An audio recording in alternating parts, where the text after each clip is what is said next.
नमस्ते, मेरा नाम नवीन है और आप देख रहे हैं खबर नवीस। देश में एक बार फिर चर्चा है खालिस्तान की। इस बार पंजाब के पटियाला में खालिस्तानी विरोधी मार्च के दौरान हिंदू और सिख संगठन एक दूसरे के आमने सामने आ गए। हिंसा भड़क गई। इस जिले में कर्फ्यू लगा दिया गया। इसके अलावा इंटरनेट और एसएमएस सर्विसेज भी रोक दी गई।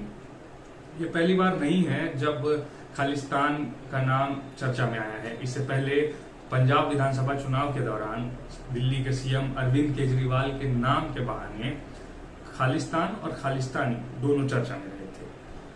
खालिस्तान गाहे बगाहे चर्चा में रहता है। खालिस्तानी आंदोलन अब भले इतिहास बन चुका हो, लेकिन एक दौर ऐसा भी था जब खालिस्तानी आतंकियों ने देश की पूर्व पीएम इंदिरा गांधी की हत्या कर दी थी। इसके अलावा पंजाब के पूर्व सीएम बेअंत सिंह और देश के पूर्व आर्मी चीफ एसएस वैद्य की भी हत्या खालिस्तानी आतंकियों ने की थी।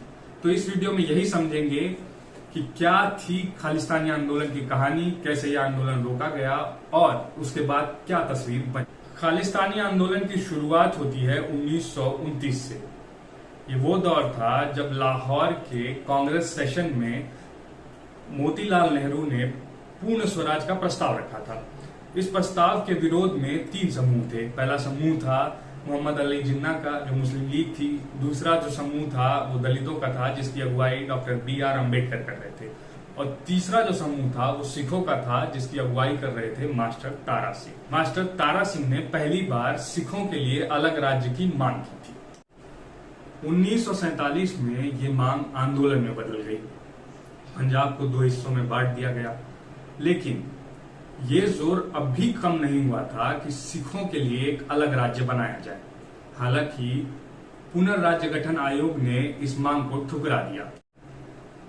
और फिर आया 1966 में वो दौर जब इंदिरा गांधी ने पंजाब को 3 हिस्सों में बांटने का फैसला किया।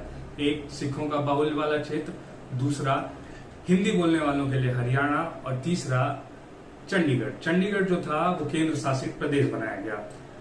हालांकि इस बंटवारे से काफी लोग नाखुश थे। अब यहां से शुरू होती है खालिस्तान की कहानी। खालिस्तान आंदोलन की एक कड़ी जुड़ी हुई है आनंदपुर साहिब रेजोल्यूशन से। दरअसल 1972 में सत्ता की चाबी आई कांग्रेस के हाथ में। पंजाब की बात कर रहा हूं। पंजाब में जब कांग्रेस सत्ता में आई तो शिरोमणि अकाली दल को लगने लगा कि अब उसी राजनीति खतरे में है, उसे एक कॉम्पिटिटर मिल गया है। तो शिरोमणि अकाली दल ने क्या किया कि एक अलग मांग छेड़ दी। इन्होंने कहा कि पंजाब के लिए एक अलग संविधान बनाया जाए। आनंदपुर साहिब रेजोल्यूशन इसी नाम से जाना गया। और इसी आनंदपुर साहिब रेजोल्यूशन का एक कट्टर समर्थक था जरनैल सिंह भिंडरावाले, जो आगे चलकर एक बड़ा आतंकी बना। 1982 में भिंडरावाले ने हाथ मिलाया शिरोमणि अकाली दल से।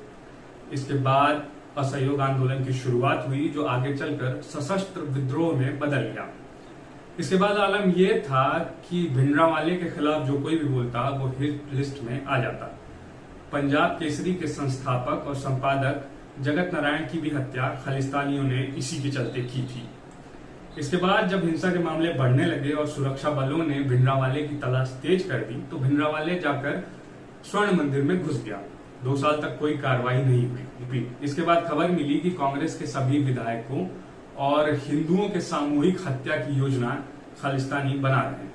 इसके बाद 5 जून को इंदिरा गांधी ने फैसला लिया ऑपरेशन ब्लू स्टार का। 1 जून से 3 जून 1984 में पंजाब पूरी तरह से ठप पड़ गया। रेलवे रूट्स बंद कर दिए गए, एयर रूट्स बंद कर दिए गए। इसके अलावा सड़कें भी बंद कर दी गई। अमृतसर में पूरी तरह से कर्फ्यू लागू कर दिया गया। फिर वो दिन आया जब ऑपरेशन ब्लू स्टार का पहला चरण शुरू हुआ। 5 जून 1984 को ऑपरेशन ब्लू स्टार का पहला चरण शुरू हुआ। वहां मौजूद सेना के जनरल KS बरार ने टैंक मंगाया। टैंक स्वर्ण मंदिर में सीढ़ियों के रास्ते परिक्रमा स्थल तक पहुंचा। इसके बाद शुरू हुआ गोलाबारी का दौर। खालिस्तानी आतंकियों ने सेना पर गोली बरसाई, जिसके बाद सैनिकों ने भी करारा जवाब दिया। गोलाबारी में भिंडरावाला और उसके साथी मारे गए। इसके बाद इस ऑपरेशन के नतीजों की बात की गई। कितने लोग मारे गए, कितना नुकसान हुआ, कौन मरा और कौन घायल हुआ। आंकड़े बताते हैं कि इस ऑपरेशन में कुल 493 लोग मारे गए थे, जिसमें आतंकी और आम नागरिक भी शामिल हैं। यह सरकारी आंकड़ा है। इसके अलावा एक आंकड़ा यह भी कहता है कि इस ऑपरेशन में कुल 83 सैनिक शहीद हुए थे, जबकि 250 के लोग लगभग घायल हुए थे। ऑपरेशन ब्लू स्टार में कई निर्दोष लोग भी मारे गए, जिसके बाद सरकार को काफी विरोध झेलना पड़ा। विरोध में लेखक खुशवंत सिंह ने अपने पुरस्कार सरकार को वापस कर दिए। वहीं कई कांग्रेसी नेताओं ने भी पार्टी से इस्तीफा दे दिया। ये तो रही नैतिकता की बात। इसके बाद बारी थी खालिस्तानी आतंकियों के हिट बैक करने की, तो उन्होंने ऐसा किया भी। इस ऑपरेशन की अगुवाई करने वाले कई अहम लोगों को उन्होंने अपना निशाना बनाया। इंदिरा गांधी 1984 में 31 अक्टूबर को अपने अंगरक्षकों द्वारा मारी गई। इसके बाद देश भर में भयंकर सिख विरोधी दंगे फैले। दिल्ली सबसे ज्यादा प्रभावित हुई। बताया जाता है कि करीब 8000 सिख इस दंगों में मारे गए थे। आरोप ये भी लगते हैं कि कांग्रेस नेताओं ने सिखों को मारने के लिए लोगों को उकसाया था। इसके अलावा जब ये दंगे हुए उसके बाद भी खालिस्तानी आतंकी चुप नहीं बैठे। उन्होंने पंजाब के पूर्व सीएम बेअंत सिंह को मारा।